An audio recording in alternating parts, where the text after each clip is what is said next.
work.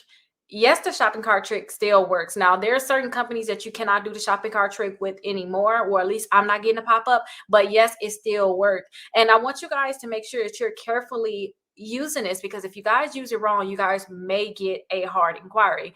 Now, the companies that I'm actually seeing it work for, when I actually just tested it on my computer, everybody's computer is different. I'm using an actual desktop computer. I see that it's working with Victoria's Secrets. I see that it's working with Express.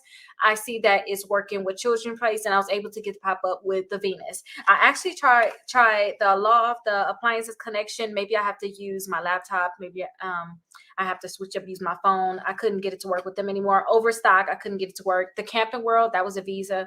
I can't get it to work there in a Torrid. I'm not able to get it to work there, but it actually still works. Just try the Victoria's Secrets, try the Express, try the Children's Place, and try the Venus. Now, other people did leave comments saying that they was able to get it to work with the other companies. So still try it. And I have a complete guide of all the credit cards that should be able to work under the shopping cart trick. So definitely make sure